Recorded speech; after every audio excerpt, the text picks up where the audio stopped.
ya ancestrales incaicas.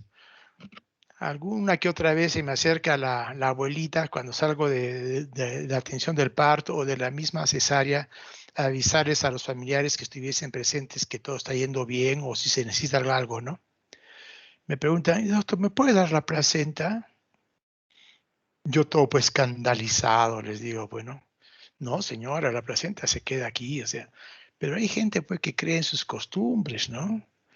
Y ustedes que están formándose, por lo menos ya me conocen los alumnos que han rotado conmigo, su primer encuentro que va a hacer como médicos va a ser su serum, ¿no? Su trabajo en periferia. Y se van a encontrar con gente con esas características, y hay que respetar esas costumbres. Y por lo tanto ellos sabrán qué hacen con la placenta. Se les puede dar, no hay ningún problema. Y así hasta nos ganamos también la confianza y el apoyo y ayudarlos mejor, ¿no? En realizar nuestro serum. Entonces, generalmente nadie pregunta por la placenta, ¿no? Y ahora vamos a ver qué importancia tiene, ¿no? O cuán importante es. ¿Cuánto tiempo nos hemos descuidado de la placenta? Sin embargo, están viendo un milagro aquí, ¿no? ¿Qué están viendo ahí? ¿Pueden describir qué ven, chicos? Una que otra por ahí, cosita, vamos. De paso que nos vamos contactando mejor.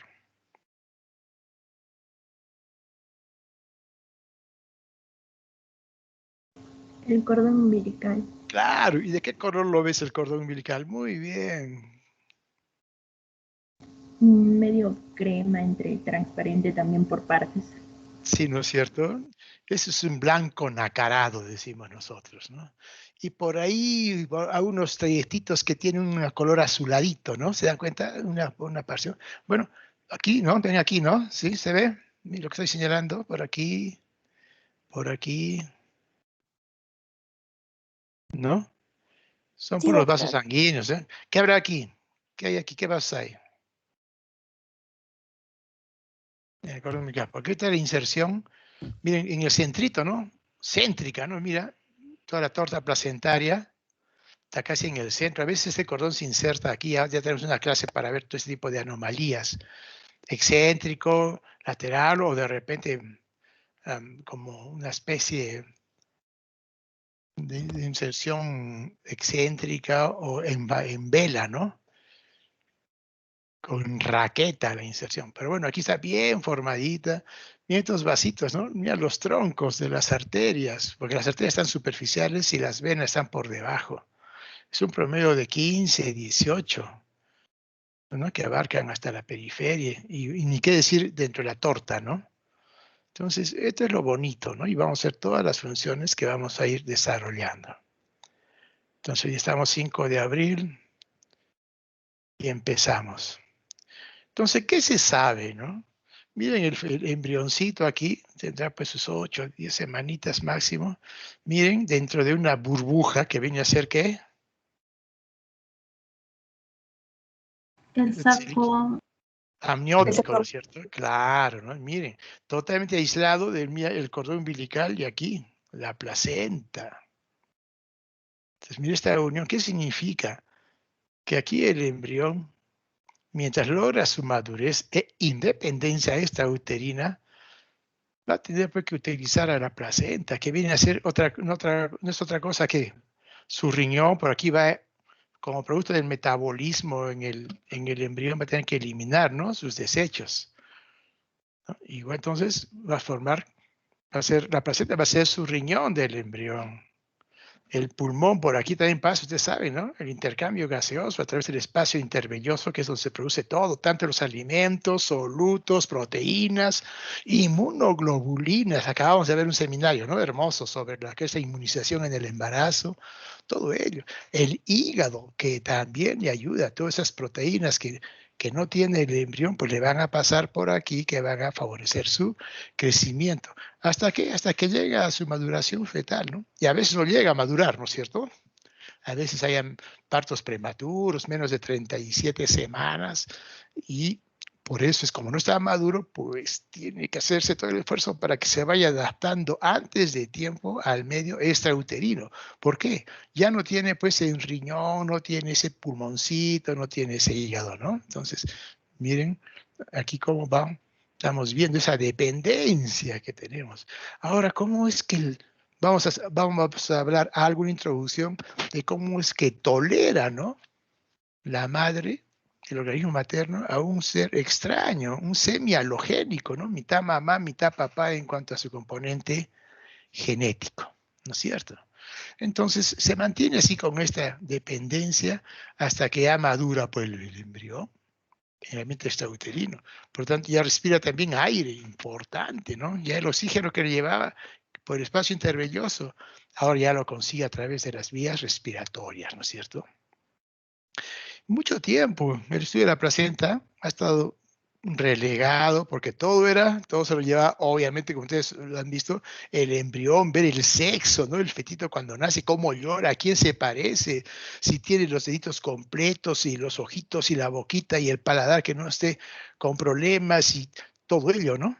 Entonces, sí, la placenta. Es más, cuando atendemos un parto, generalmente nosotros estamos supervisando, está atendiendo el obstetriz o el residente o el interno. Sale el bebé, ya nos vamos nosotros, ya sale el bebé ya muy bien, lloró todo bien, el pediatra, el neonatólogo que lo atiende, y ya ni esperamos la salida de la placenta, sin saber que la placenta, pues, el periodo placentario o de alumbramiento es el más, diríamos, impredecible. Porque el feto, mientras esté con dilatación, sabemos si dilata o no dilata, sabemos si el bebé está en buena posición o no, tomaremos la conducta adecuada. Pero en la placenta no siempre estamos seguros si esa placenta está bien ubicada, si es un poco baja, si de repente las contracciones son un poco débiles que no permite que se desprenda la placenta, o de repente la placenta está también muy adherida y no sale y pasan 20, 30 minutos, 40 y no sale la placenta y por ahí empieza a sangrar. Entonces, es un estadio del trabajo de parto, diría yo, dentro del impredecible, el más importante. Sabemos que hay unos signos para ver que se ha desprendido la placenta, pero muchas veces son subjetivos para muchos, depende de nuestra preparación y podemos confiarnos en que todo está yendo bien. Al final termina de repente con una histerectomía si es que se trata de un acretismo placentario, ¿no? Entonces, cuando se empezó a estudiar allá, ya va más de 40 años recientes, el feto se viene estudiando mucho más antes, ya se dieron luces, ¿no?, sobre algunas causas de trastornos tanto de la madre como del feto, simplemente estudiando bien la placenta. Muy bien. Para esto, pues, el feto, el embrión, tiene pues sus tejidos y tiene una manera de comunicarse con la madre, ¿no? Hay un sistema de comunicación materno-fetal. ¿Cuál es el tejido fetal, pero más que todo producto de la gestación, que está más cercano a la madre? ¿Qué se imaginan, chicos? El que está en contacto directo con la madre, ¿es el fetito o el embrión? ¿Cuál es el tejido que está más cercano al útero? ¿Qué es esto? La placenta, pues, ¿no? La placenta es el órgano de choque. Mira, la placenta es producto ¿de quién? De la gestación, ¿no? Que finalmente se divide en feto y se divide en trofoblasto y partes ovulares. Entonces, parte del trofoblasto, en este caso frondoso, forma la placenta. Y el trofoblasto liso o calvo ya es parte de las membranas ovulares, ¿no? Entonces aquí, ¿qué tejidos dependen del producto de la gestación? El brazo placentario, la interfaz anatómica, la que da origen a la placenta, en donde se ve el trofoblasto, donde está compuesto por vellosidades, ¿no? Las vellosidades que están dentro de la placenta y el componente trofoblástico extravelloso. ¿Cuál es el extravelloso? El que no interviene en este intercambio, diríamos, pues, de sustancias, ¿no?, del feto con la madre, el que está enfrentándose a lo extraño para el feto Y como lo que es extraño para la madre es extraño encontrarse con trofoblasto, ¿no? Y para el feto, para el embrión, el producto de la gestación, es extraño encontrarse con ¿qué? Con la decidua, con el músculo materno. Ambos reaccionan, tienen que ponerse de acuerdo para que se pueda tolerar y permitir que el feto, en este caso, el producto de la gestación, se implante, anide, se implante, invada y crezca y luego cumpla su periodo de 9 meses y pueda salir en buenas condiciones. Otro componente que dependen también tanto de la madre como del feto es la sangre, ¿no? La sangre materna, ¿a quién baña? Baña al sincito trofoblasto, o sea, a un tipo de trofoblasto, ¿no? La sangre materna, y aquí está el espacio intervelloso que está rodeado de sincito trofoblasto. ¿Y la fetal dónde está? La sangre fetal. ¿Quién me dice? ¿Tiene idea por dónde circula la sangre fetal cuando forma parte de la placenta?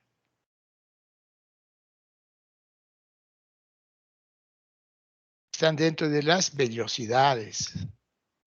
Dentro de las vellosidades coriales. Vamos a ver con las imágenes, seguro, ¿no? Por eso hay el trofoblasto velloso, el que rodea a las vellosidades, y el extravelloso, el que está en contacto con la decidua materna y por lo tanto en contacto con ¿quién? Con los vasos. ¿Mm?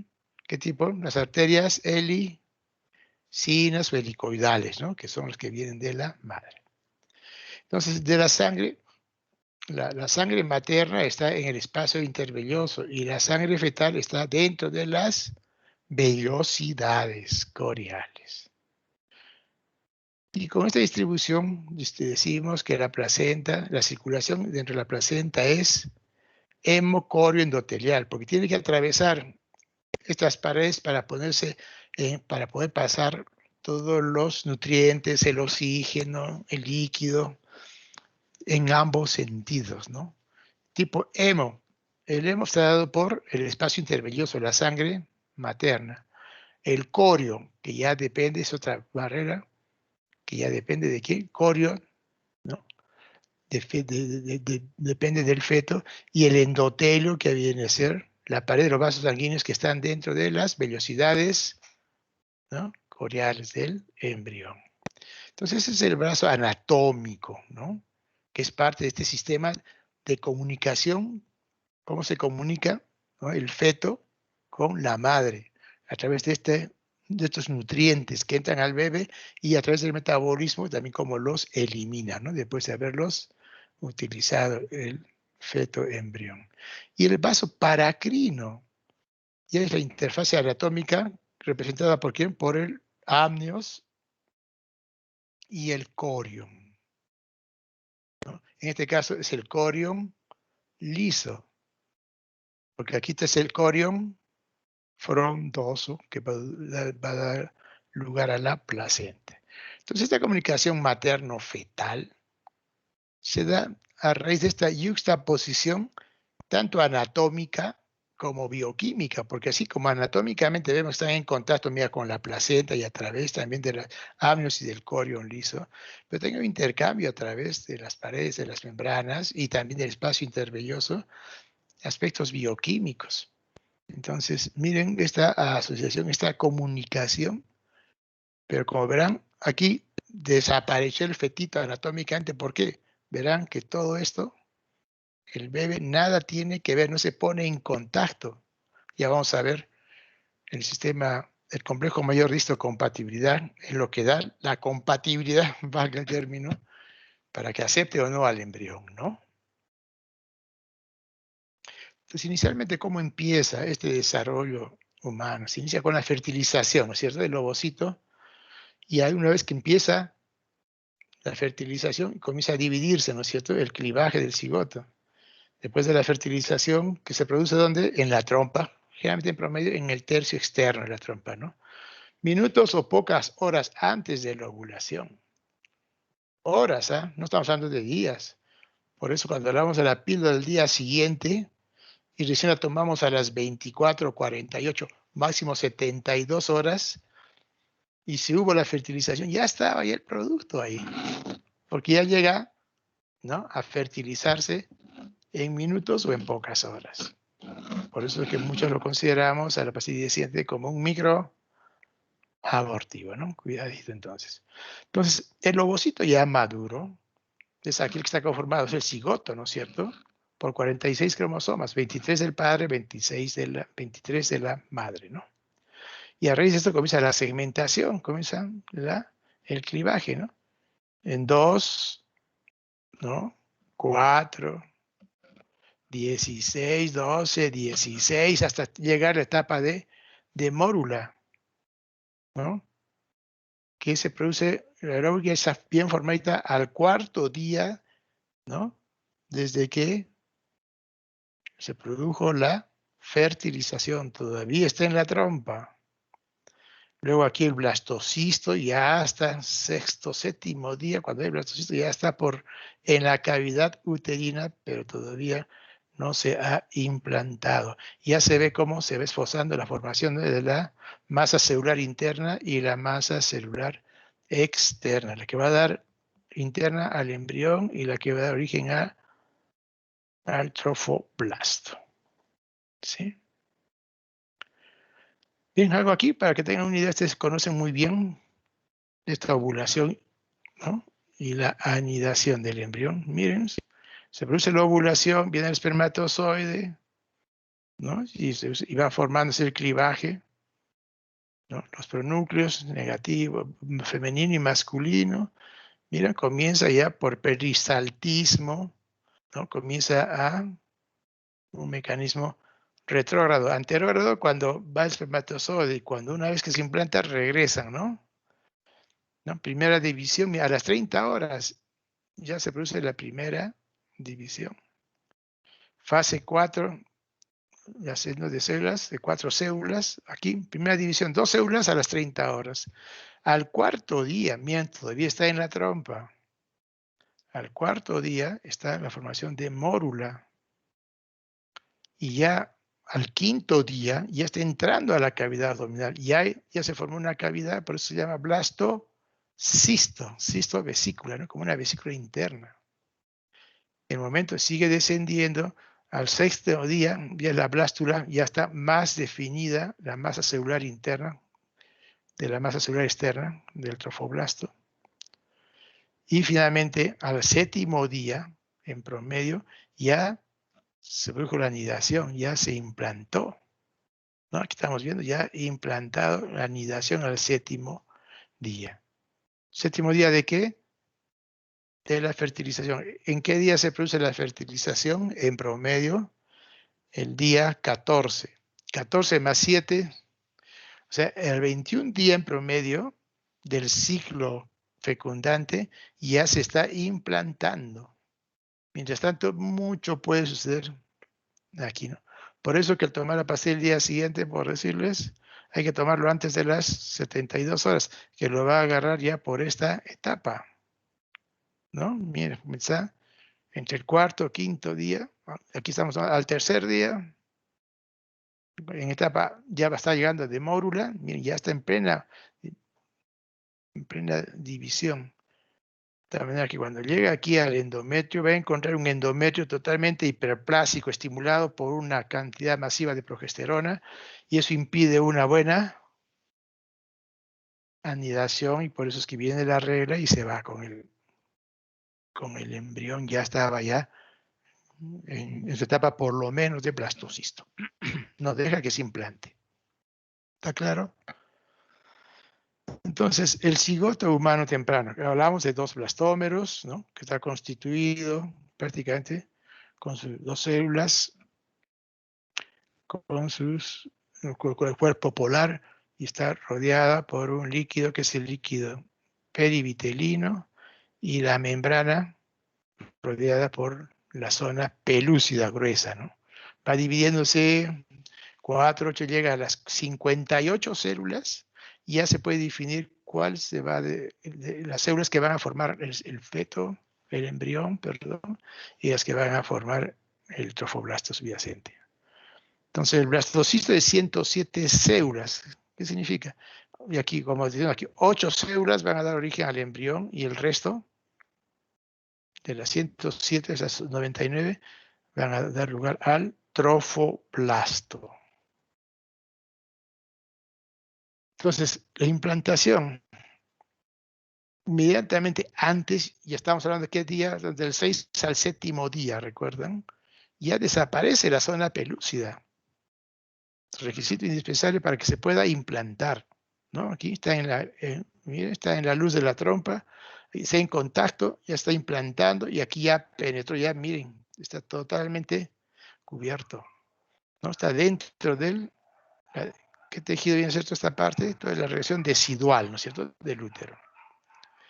Obviamente que para producirse esto se produce, mira, ¿quién produce las sustancias, las urosinasas, metaloproteinasas, todo ello? Este trofoblasto, pero que ya comienza ya también a dividirse.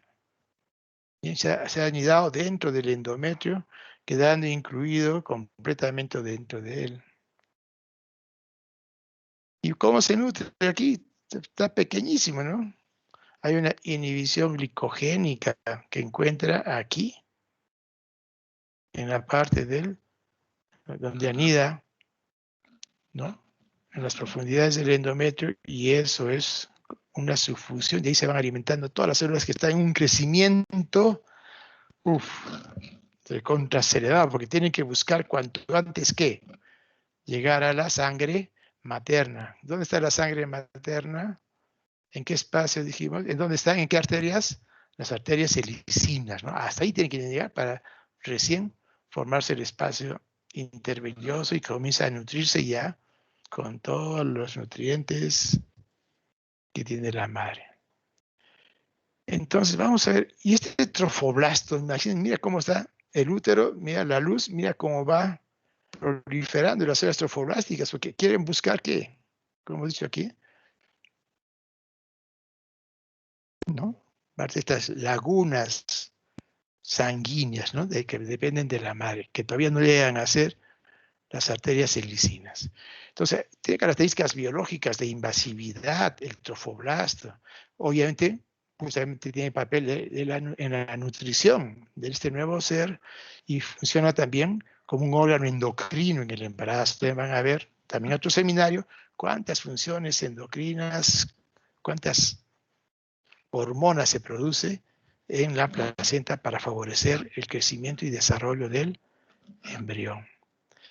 Y hablando del trofoblasto hay una diferenciación, el celular y el sincitio trofoblasto, o el citotrofoblasto, sincitio trofoblasto.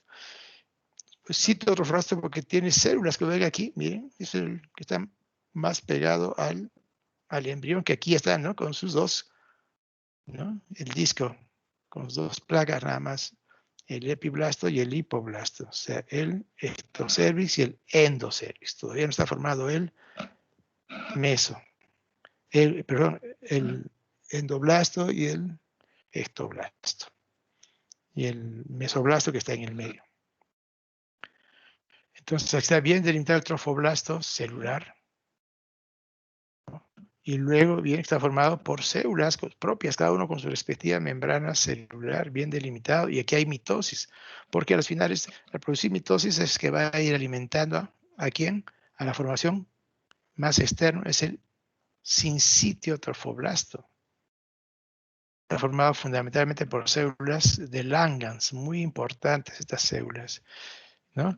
Dan el aspecto de una membrana amorfa, multinucleada, continua, no hay divisiones entre células, por eso se llama sincitio trofoblasto. Y este es el que se va a, como están viendo, ya está enfrentando ¿con quién?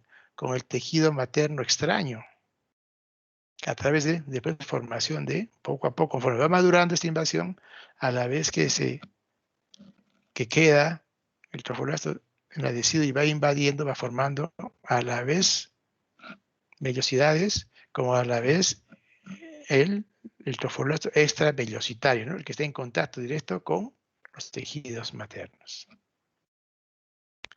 Entonces aquí miren otra idea, no se olviden, el epiblasto, que va a ser el ectodermo, el hipoblasto futuro endodermo. Aquí la cavidad amniótica ya incipiente se está formando, el amnios. Mira aquí las células bien definidas, vendría a ser que el citoblasto, miren, por aquí ha penetrado, ¿no? igual el citoblasto lo está protegiendo de esta parte, mucho más delgado, y aquí está más proliferativo. ¿Por qué? Le conviene esta parte porque todo el ejército invasivo tiene pues que enfrentarse con el tejido externo de la madre. Y también inicialmente, ¿de qué se nutre? Obviamente de las secreciones de las glándulas uterinas, ¿no? que tiene el endometrio, ¿no es cierto? Entonces está bien claro todo lo que está viendo. Aquí ya son las partes más terminales de la vascularización, digamos, materna. Entonces, ¿cómo es que acepta, no? Desde el punto de vista inmunológico, ¿cómo acepta que el producto lleve al final a la concepción, ¿no? Pues llegue al desarrollo?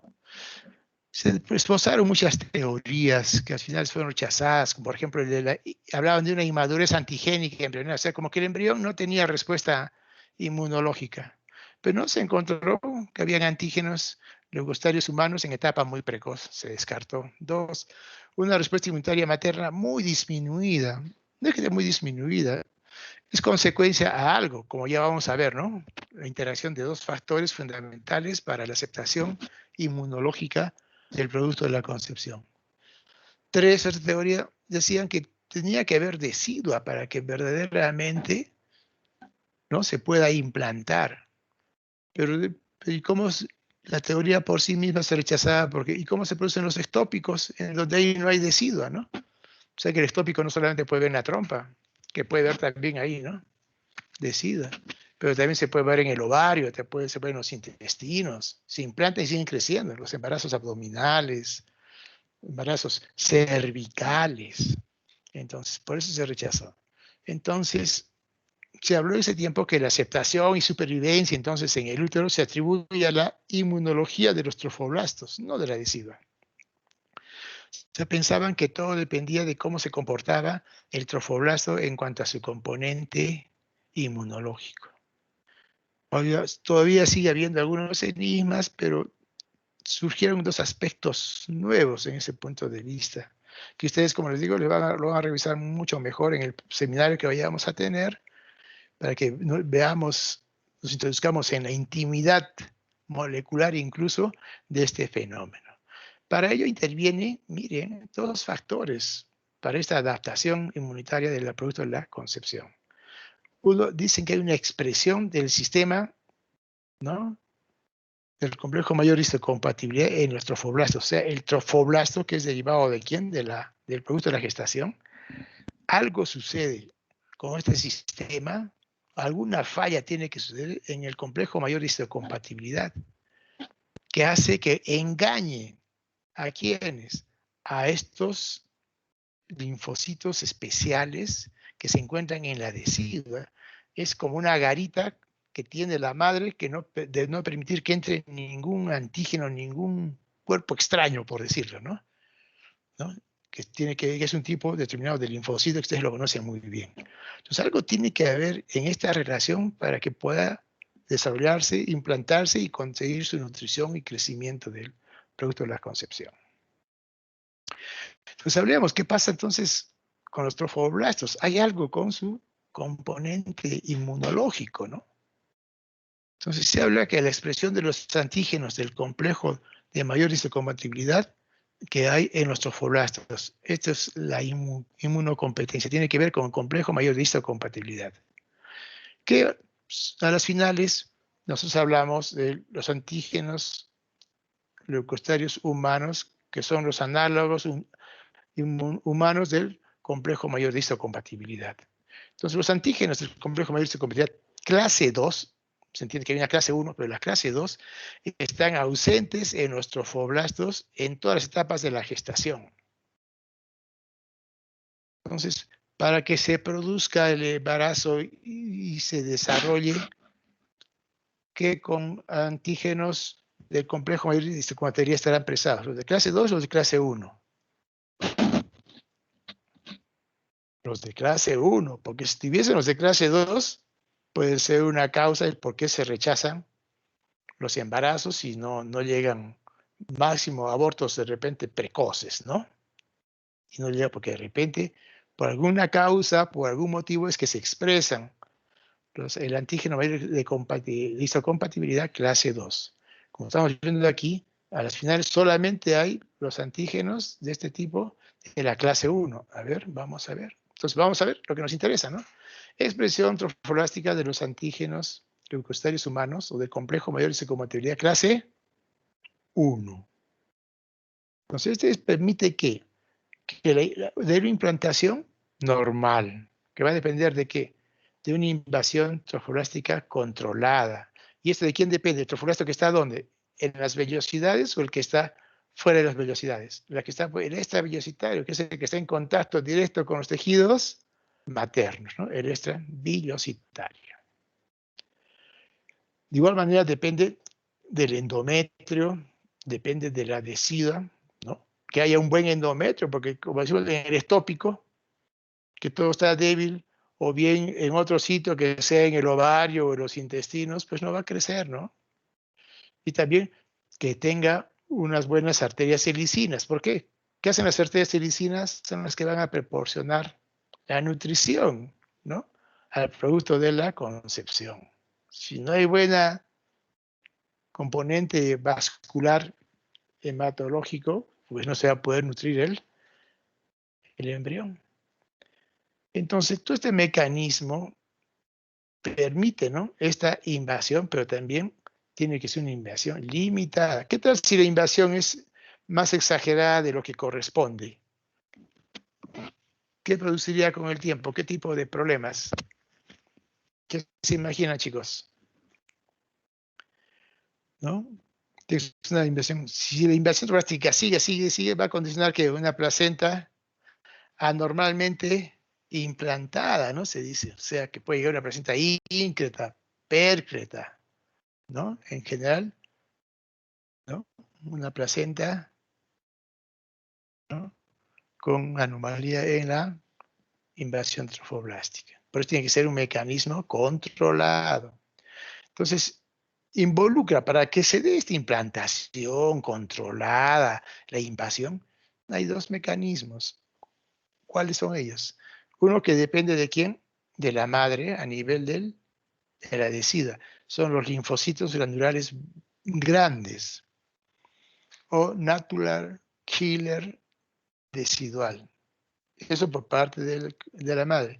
Y la otra, la falta de expresión monomérica. Decía, algo falta aquí en el complejo mayor de histocompatibilidad clase 1 de los trofoblastos por parte del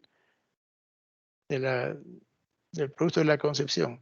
Algo pasó en su componente inmunológico, que no hay falta de expresión monomérica de un gen, ¿no?, de la clase 1. Ahí vamos a ver cómo es eso.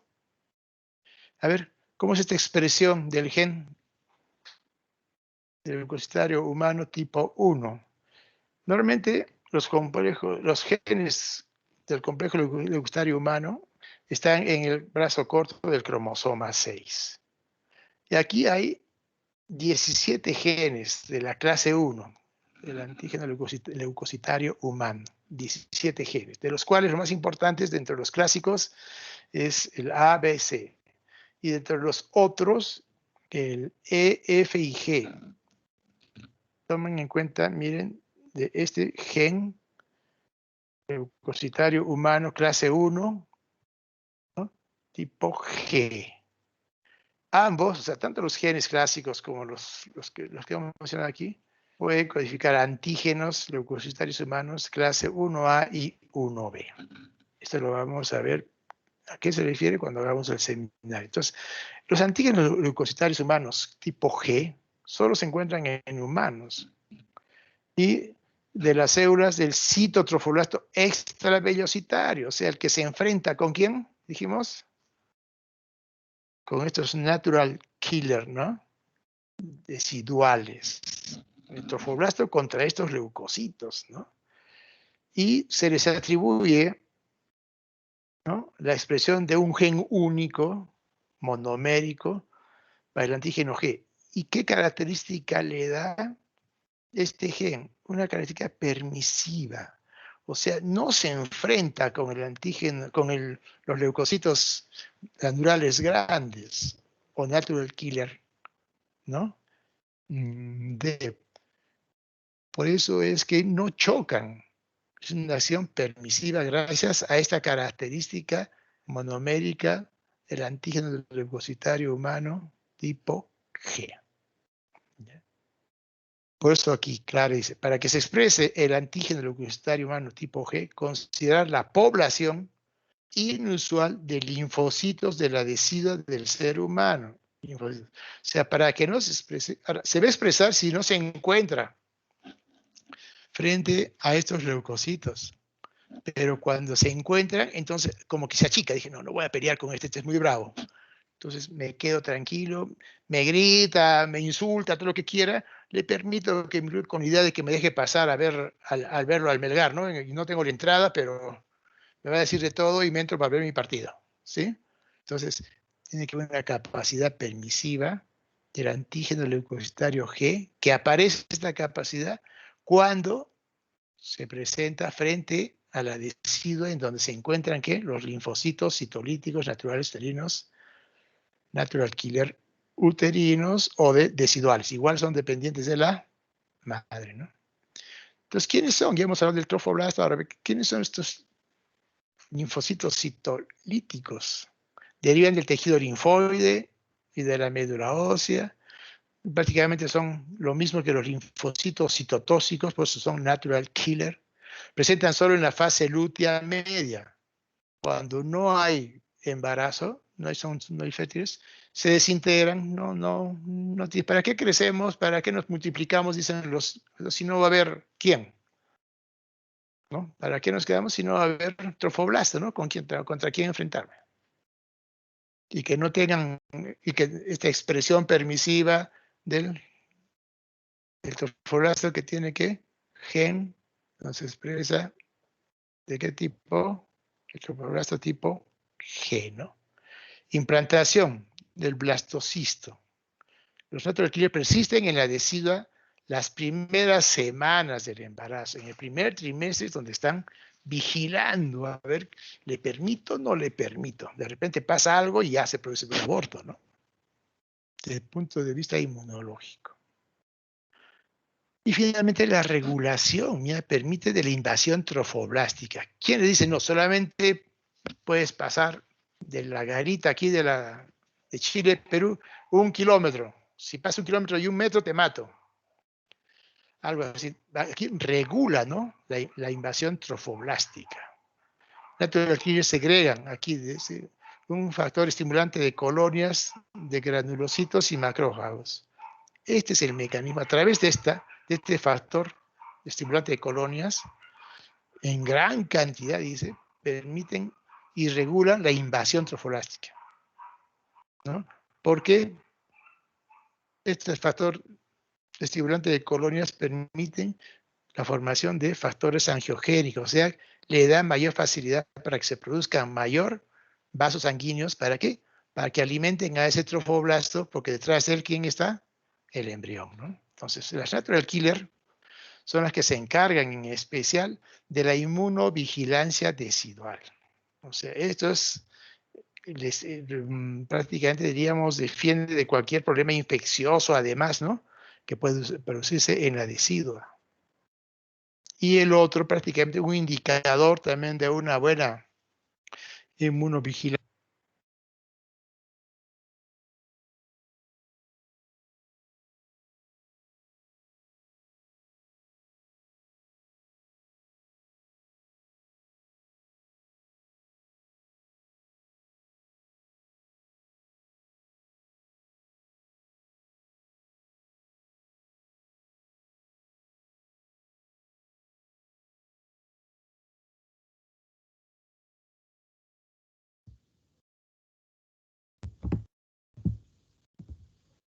Doctor, disculpe, no se le escucha. No se le escucha, doctor. Desde la anterior diapositiva.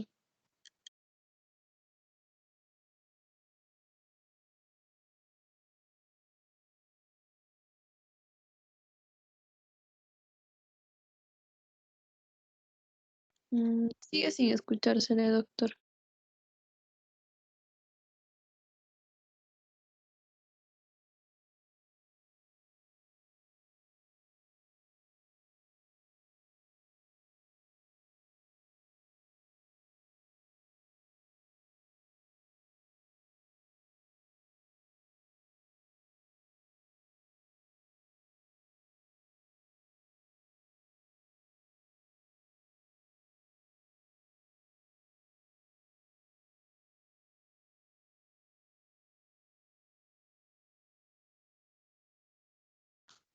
Ah, doctor,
Ahora sí. Wow. Ya, parece que era la carga de la... Si estamos bien ahora, está mucho bajo el volumen, ¿cómo lo ves? Se le escucha bien, doctor. Ahora sí, Sí, ¿no? Sí, Ya. doctor. sí, sí se le escucha, doctor. Oh, cara. Tienen que avisarme, chicos.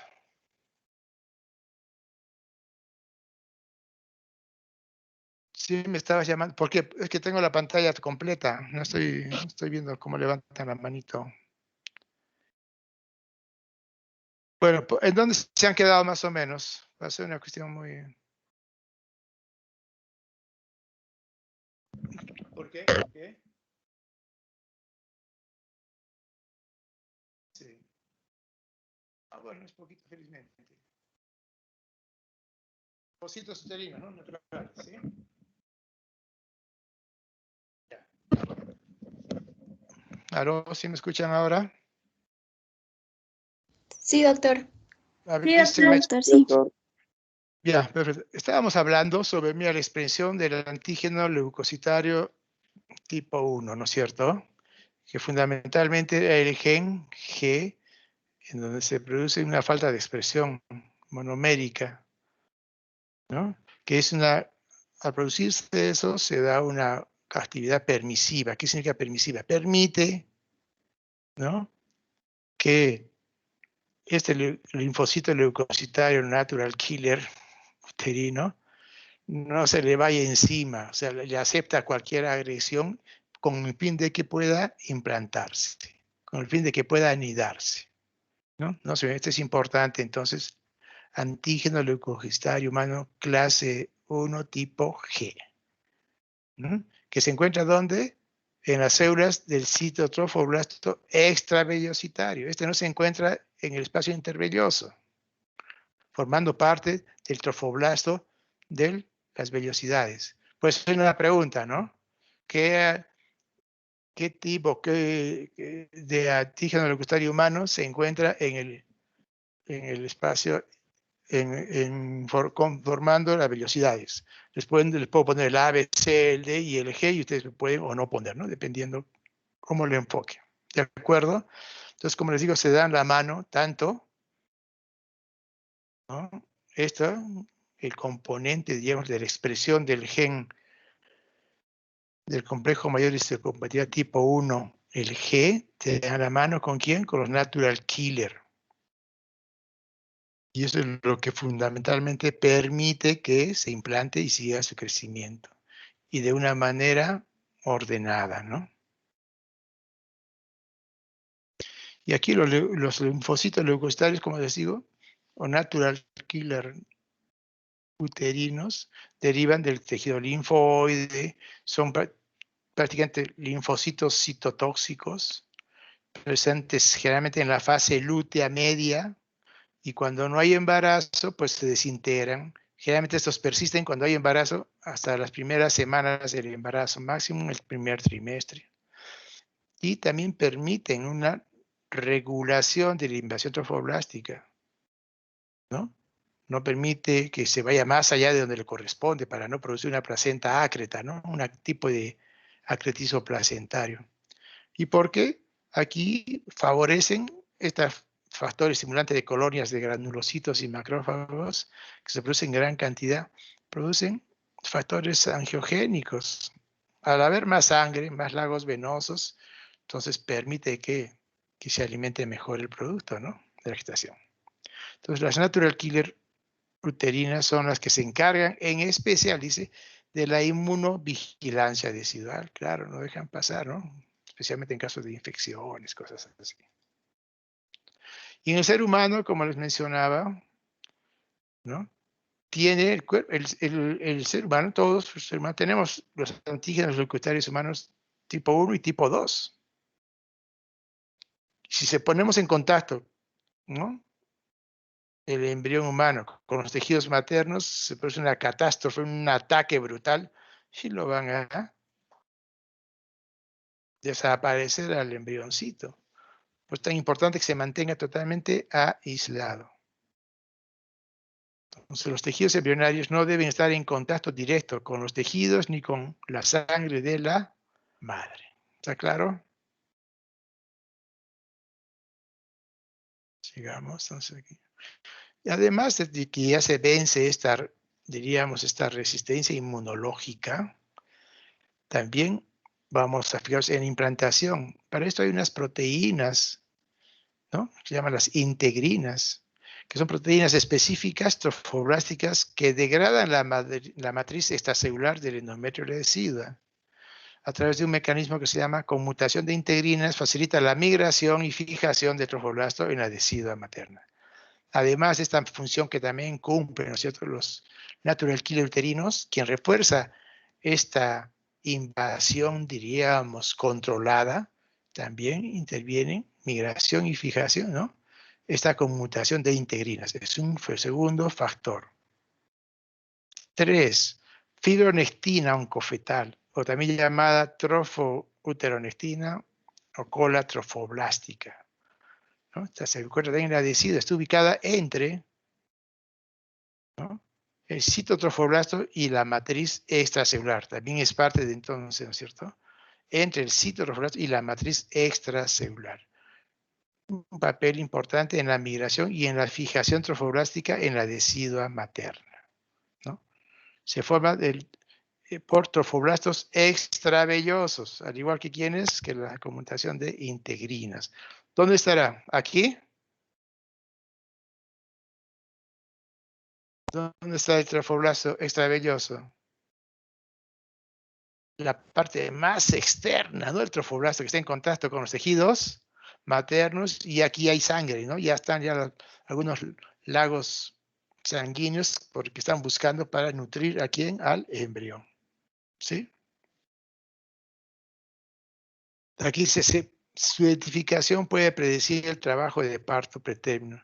Cuando una persona está con 28, 30, 32 semanas y viene con contracciones uterinas y aparentemente el cuello, tú le haces el tacto, no está muy dilatado, como, no sé, ¿por qué será esto? Le pides un dosaje de fibronectina le sale positivo, lo más probable es que se le viene el trabajo de parto, porque ya se ha liberado esta sustancia, que produce contracciones uterinas.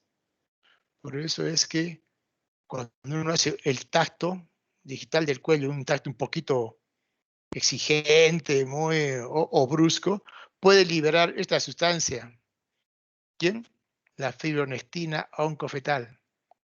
Y si libera a nivel del endometrio, se producen contracciones uterinas. Ahí puedes, más bien, tú propiciar que se aparezca. Y si tiene una gestación de 22, 24, 28 semanas, puede producir una amenaza de parto pretérmino, ¿no?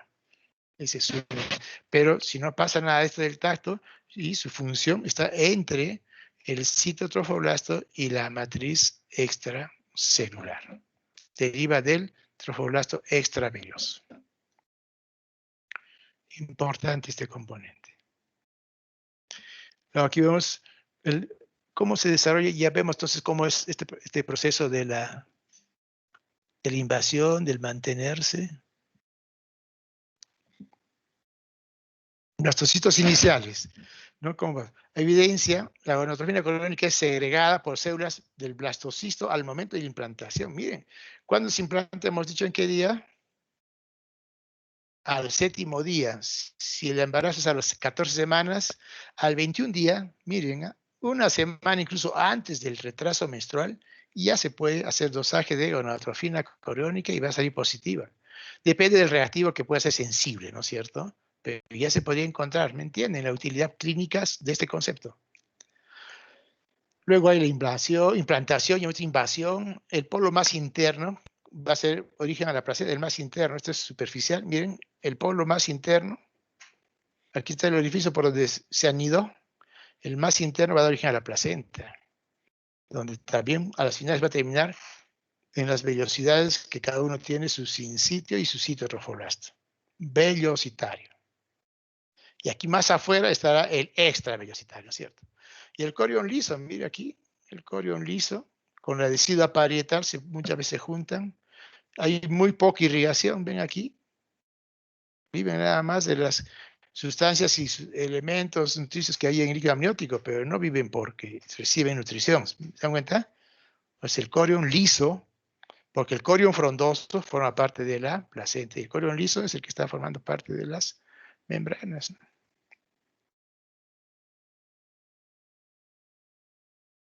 Miren, del 7 días y medio, días después de la implantación, o mejor dicho, de la fertilización, estamos hablando de qué? 21, 22 días, ya se puede ver el disco embrionario, ¿no? Disco embrionario, con sus dos capas, ecto y endodermo. 9 días, estamos hablando prácticamente ya prácticamente del 14 más 9, día 23, ya se ve el trofoblasto, bien definido, cavidad amniótica, aquí vemos la cavidad amniótica, invasión decidua basal, mira, ¿a dónde? A las lagunas, ¿no? Vellosidades primitivas a inicio, que van a dar origen a la placenta. Y finalmente, el endodermo que recién se va a formar deriva del mesénquima embrionario.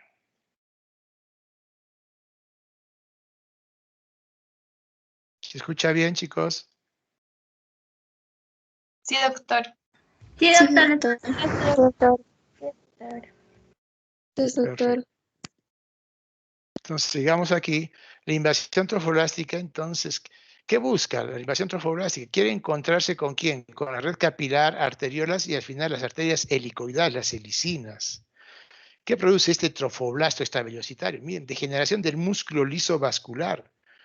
¿De quién? De las arterias helicinas. O sea, van a ampliar su calibre de estas arterias para que la sangre pase con toda facilidad hacia el espacio intervelloso de la placenta. ¿Sí? Que llega, incluso esta invasión llega hasta el músculo, ¿viste? El miometrio, que esta es la arteria arcuata, ¿no? Aquí es más hasta la arteria uterina. Entonces, puede llegar hasta el miometrio la invasión, de tal manera que mira cómo se vuelven tan anchas, ¿no? En su calibre las arterias helicinas para que pase pues, con facilidad.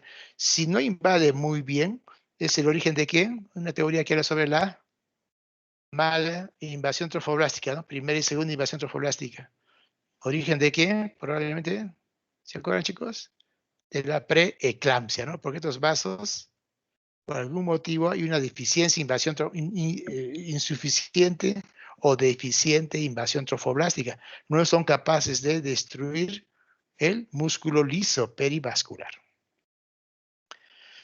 No se da en la desida parietal, lógico, porque la parietal ahí no hay trombo, no hay placenta, ¿no es cierto?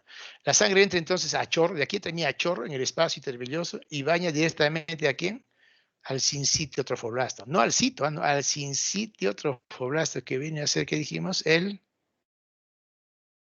extravelocitario. Aquí está el velocitario. Finalmente, caramba. Pues que es una placenta que decimos hemo de la sangre materna, en el espacio intervelloso. Corio atraviesa el corium, que está en las vellosidades, y endotelial, que está dentro de los vasos sanguíneos de la placenta. Vamos a tener una imagen más clara aquí. Aquí las vellosidades coriónicas ya a partir del día 12, post-fertilización. O sea, 14 más 12 a los 26 días antes de que haya retraso. Ya están formando las vellosidades primarias, secundarias, terciarias. Ya cuando hay terciarias ya están prácticamente llenas de sangre. La sangre materna ingresa al espacio intervelloso, mira, 14, 16 días de la fertilización. O sea, 14 más 14, 28. 14 más 16, 30 días antes incluso que haya, mira, retraso menstrual, ya hay prácticamente, ya hay la circulación placentaria. Día 17 se establece la circulación placentaria. Día 30, 31 de la última regla o día 17 desde el momento de la fertilización. Entonces vamos a seguir viendo aquí en la imagen. Y aquí, miren, más clarita, miren, cotiledones. Miren, esta es la placa corial, ¿no? Aquí está el líquido amniótico, aquí está el amnios, el corium. Por aquí está entrando, miren, la arteria y la vena, que viene del umbilical, va a estar formando las vellosidades. Miren la velocidad de anclaje, muy importantes las velocidades de anclaje. Mira, cómo une la placa basal con la placa coriónica con la placa basal. Ahí adentro está su arteria y sus venas, prácticamente, ¿no? Terminales, ¿no es cierto? Como dice aquí.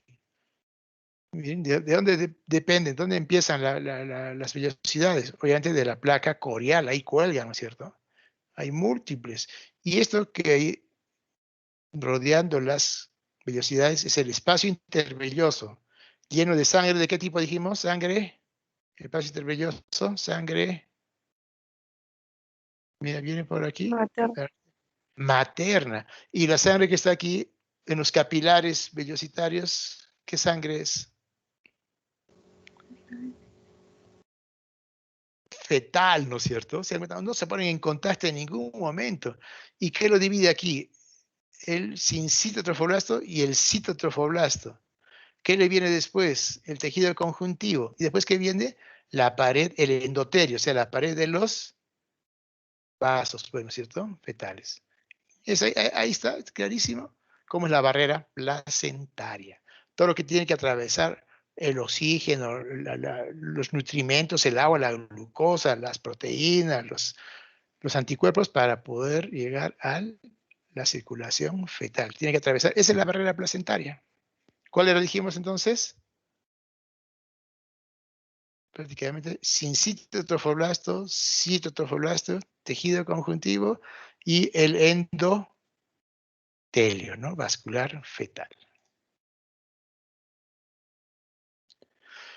Se puede ver, obviamente, ruptura de la barrera placentaria. Al final es tan delicada la barrera placentaria que solamente hay el trofoblasto, desaparece el tejido conjuntivo y queda el vaso endotelial. Prácticamente el vaso endotelial con el trofoblasto están pegadísimos. Y cualquier cosa a más... ¿Cuánto es la superficie de absorción de todas las vellosidades? ¿Tienen idea? 14, 15 metros cuadrados de absorción en la placenta de todos los nutrimentos para el producto de la gestación. Se habla que no hay integridad absoluta, ¿no? Entre la circulación materno-fetal. ¿Y por qué se afirma esto? Porque, mira, pasan hizo inmunización por antígeno D, que es el que pasa, ¿no es cierto? Anticuerpos, ¿no es cierto? 2, también se han encontrado leucocitos con cromosoma Y, ¿no es cierto? En la madre, en la sangre de la madre. ¿De dónde viene? Ya tenía un hijo varón, que es que atravesado por dónde esos leucocitos, por la barrera. Incluso hasta ahora ya se puede dosar, ¿no? En sangre materna el DNA, ¿no? Para ver DNA fetal. Entonces, con eso confirmamos que puede haber micro rupturas que no llegan, puede rechazar el embarazo totalmente, ¿no? De la barrera placentaria. El tamaño y peso de la placenta en términos más o menos de 18 a 23 centímetros, ¿no?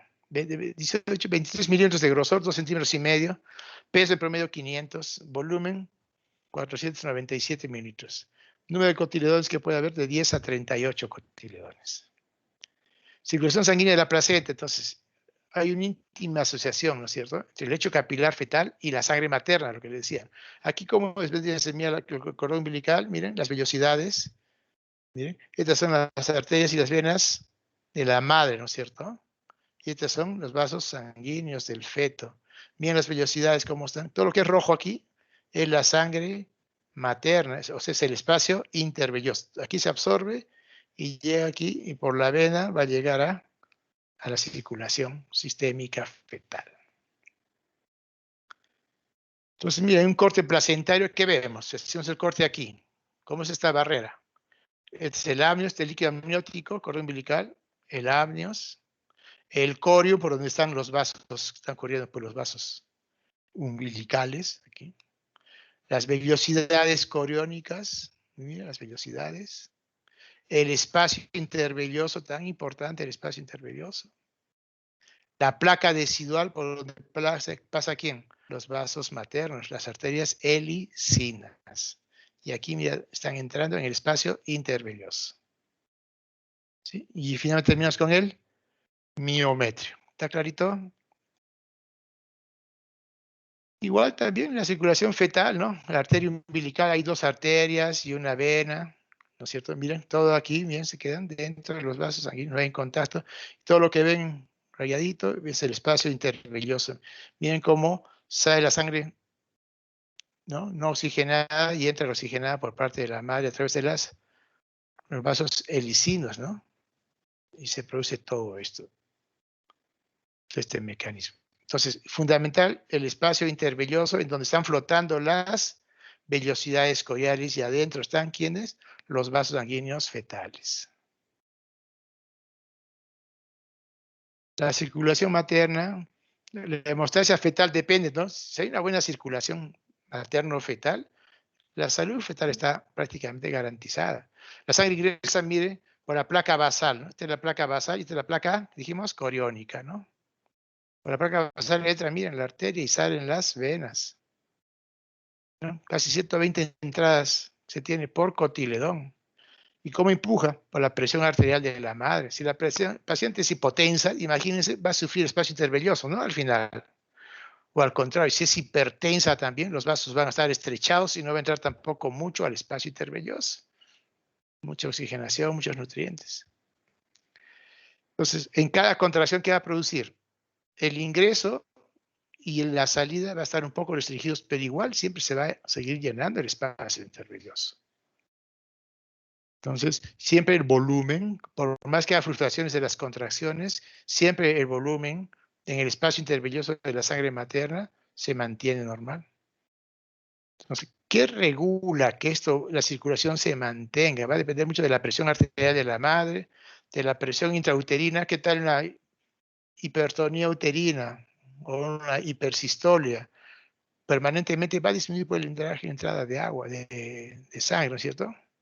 Como también las contracciones, hiperdinamia, igual también las paredes arteriolares, como decía, una paciente que tenga sus arterias prácticamente engrosadas, estrechadas, ya sea por diabetes crónica, hipertensión crónica, qué sé yo. Entonces puede afectar esta regulación que debe en el espacio intervelloso, que lo vemos aquí, es un cotiledón. Hay 20 cotiledones, la superficie de absorción, mucho que son más o menos 13, 14 metros cuadrados, por donde se hace este intercambio de nutrientes.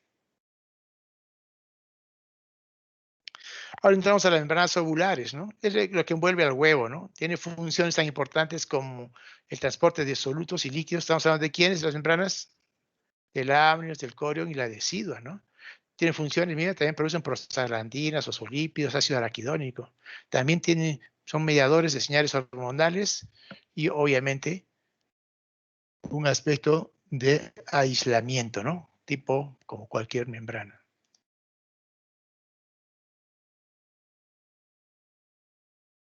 Hablemos ahora de la decidua. Es la capa funcional del endometrio gestacional, ¿no? La decidua. Entonces, aquí está la decidua, es la basal. Y aquí la decidua prácticamente parietal. Entonces, y finalmente tenemos el amnios, aquí, y el corium por debajo del amnios, ¿sí? Son las tres membranas que generalmente típicas. Entonces, en base a esto, su función general, nutritiva, protectora, respiración y de excreción. Tiene que ver mucho también con el parto o alumbramiento, ¿no? Las membranas ovulares, si se rompen antes, puede producirnos un trabajo de parto prematuro, ¿no es cierto? Si no se rompe tampoco adheridas, un tipo de placenta adherida o ácreta, o las mismas membranas también están muy pegadas y pueden determinar que hay retención de restos ovulares y hay que estar haciendo un curetaje porque la paciente empieza a sangrar o a sufrir infecciones en el puerperio. Hablamos del amnios. Es una membrana mía fuerte, resistente a pesar que cuánto mide. Vamos a ver cuánto va a medir. Estructura vascular, o sea, tampoco no tiene su propia circulación vascular, ¿no? Tiene que ver mucho en el parto pretérmino, lógico. Si se rompe antes de término, las membranas, que es fundamentalmente quien le da la resistencia es el amnios, no es el corium, puede considerar parto pretérmino. Entonces el amnios da toda la resistencia a la tensión. Imagínense, con cada contracción uterina aumenta la presión intraamniótica. Como va dilatando, se va formando la bolsa, pero no se rompe muchas veces hasta cuando ya está en el expulsivo, ¿no? Hay que romper nosotros las bolsas para poder salir ya el bebé con el líquido amniótico. Deriva del ectodermo embrionario, el amnios. Entonces, mira, está unido pasivamente al corion. Ustedes agarran el corion y agarran el amnios, los van separando y se separan, ¿no? Porque no están pues pegados de una manera muy estrecha, están adosados. Lo que los mantiene juntos es la presión amniótica, ¿no? Que está en el líquido amniótico. Grosor, miren, de 0,2 a 0,5 milímetros, o sea, medio milímetro de grosor. Sin embargo, miren, tremenda resistencia que le da. Tiene 5 estratos que conforman la anatomía histológica de la histología del amnios. Entonces, miren, el epitelio, ¿no? Cilíndrico, simple, la membrana basal de este epitelio, que forma un estrato, el estrato compacto, ¿no? Fundamentalmente aquí están vamos aquí, ¿no? En el compacto, el colágeno intersticial, 1, 3 y 5 en los estadios iniciales del embarazo, y al final quedan el colágeno intersticial 1 y 3. Se derivan de células mesenquimatosas. El estrato de fibroblastos, ¿no? Bien, ¿cierto? Vamos a ver aquí el estrato de fibroblastos, más delgada, que es la que va a dar origen a quién? A la capa compacta. ¿No? La capa compacta, esta va a dar, los fibroblastos van a dar.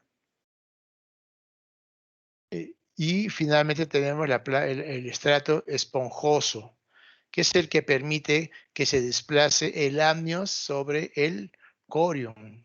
Durante el trabajo de parto, en las mismas contracciones, se va desplazando. Si fuesen firmemente unidas, a cada rato se romperían estas membranas. Entonces, gracias al estrato esponjoso, que es el último, diríamos, del amnios, que se desplaza por sobre el corium. ¿Cuál es el corium? Viene a ser el estrato celular que da origen al corium. 5 capas el amnios y 4 capas el corium. Seguimos, entonces el amnios, desde el punto de vista anatómico, hay el amnios reflejo, el amnios placentario, umbilical. ¿Cuál es el amnios reflejo? es el que está distante el amnios, a lo que es la placenta. El amnios reflejo, el amnios placentario que está por sobre la placenta, el amnios que está rodeando el cordón umbilical. Y cuando hay embarazos dobles, entonces puede ver el amnios fusionado. Se fusiona el amnios de uno con el amnios de otro en los embarazos biamnióticos.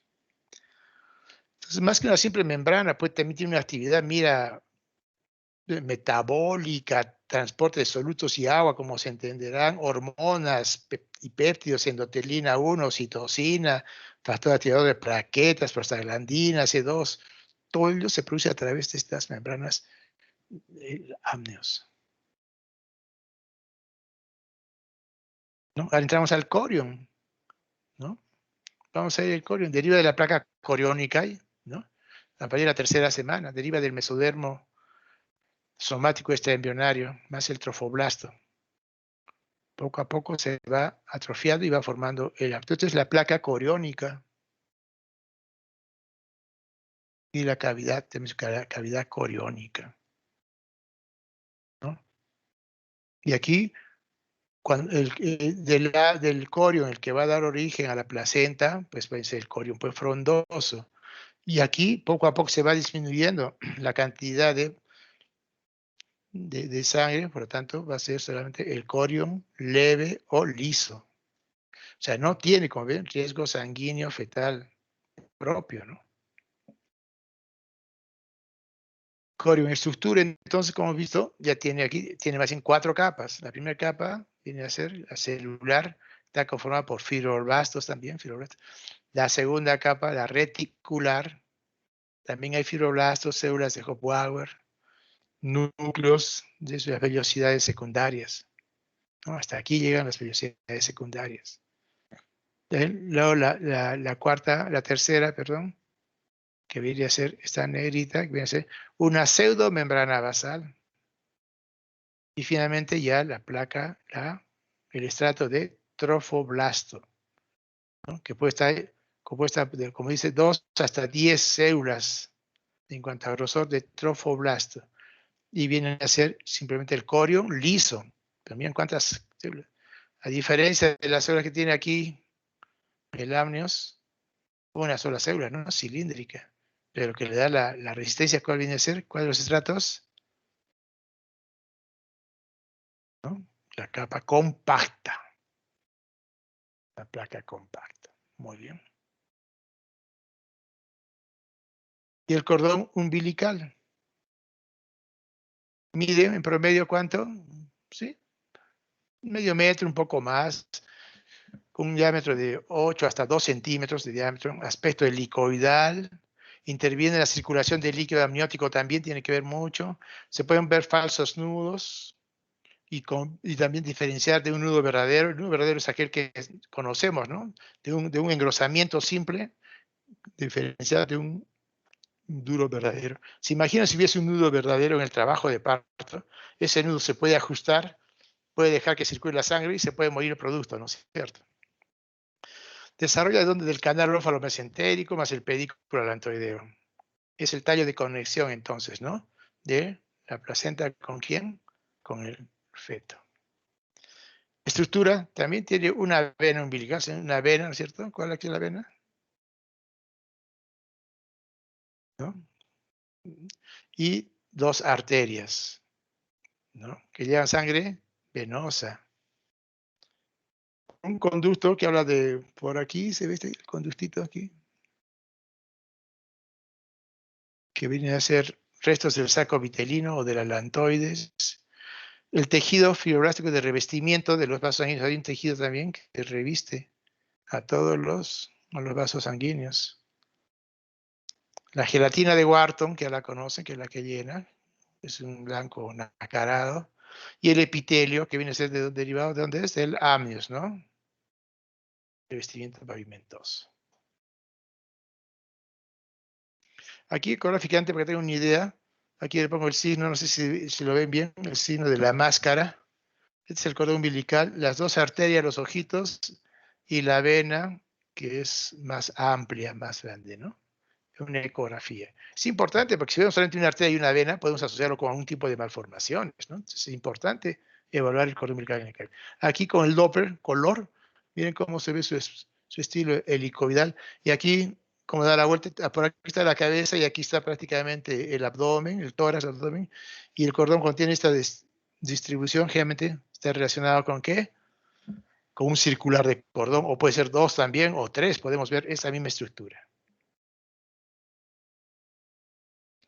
Bueno, chicos, entre pronto quiero verlos así ya graduados. Disfrutemos mientras tanto de nuestra universidad, hagamos nuestra música y disfrutemos de nuestro sol mientras haya. Chicos, ¿eso es todo? ¿Alguna pregunta?